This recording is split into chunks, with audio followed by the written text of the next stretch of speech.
Nah, motivation to buy. Nah, itulah. Maka dari itu saya bilang, memotivasi pelanggan untuk beli dan buat keputusan bukanlah satu hal yang kita lakukan pada akhirnya. Waktu kita mau pancing dia tanda tangan, betul? Waktu kita memotivasi dia untuk buat keputusan untuk membeli. No, motivasi untuk membeli harus dilaksanakan dari awal sampai akhir sepanjang presentasi Anda.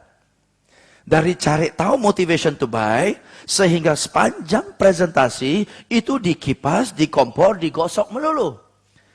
Oke, jadi presentasi kita memotivasi pelanggan adalah bagian dari presentasi, bukan di bagian akhir dari presentasi. Oke, itu poinnya ya. That's good. Let's move on. Nah, maka dari itu harus di-build into, ya, harus dirancangkan sehingga jadi bagian dari presentasi. Oke, dan ini akan dibuat hidup dan semangat jika kita percaya. Kembali lagi ke self-trust, trust in the product, and trust in the company. Okay, so if you trust in yourself, you trust in the product, you trust in your company, when you sell it, when you motivate the customer, it is really from the inside. Okay, but you must believe it. You must believe it. Ya, tuh. Nah, terus motivation of conviction creates momentum and mood to prepare prospect for motivating story. Nah, yang bagian mengarah ke closing yang Anda bisa lakukan bukan untuk memotivasi dia, tetapi memberi satu cerita yang akan memotivasi dia. Kasih satu cerita.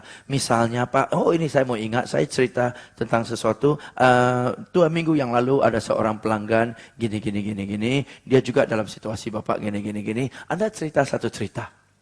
Oke, dan cerita itulah yang memotivasi kita. Right? Nah, cerita itu dari mana? Cerita itu mulai dari hari ini saya usulkan kepada Anda, oke? Saya usulkan kepada Anda sumber cerita yang gampang ingat, gampang cerita, gampang diterima oleh lawan bicara kita, dan pasti ada hikmah pelajarannya. Adalah Anda ke toko buku, pergi ke bagian anak-anak, cari buku dongeng. Kura-kura sama kelinci lah. Whatever, cerita dongeng. Cerita dongeng kan satu gampang cerita, betul kan ya? 2 gampang paham. 3 hampir semua orang sudah mengerti.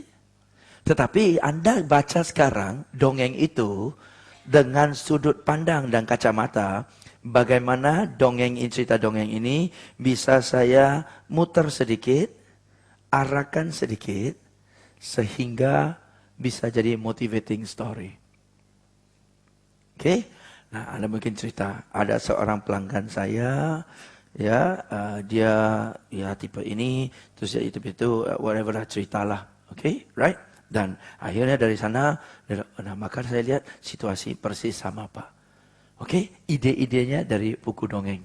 Go to toko buku atau go to your son or daughter's rak buku ya, cari buku dongeng, baca kembali. Baca kembali tapi dengan kacamata sebagai orang sales, trying to tell a motivating story to get your customer to take action.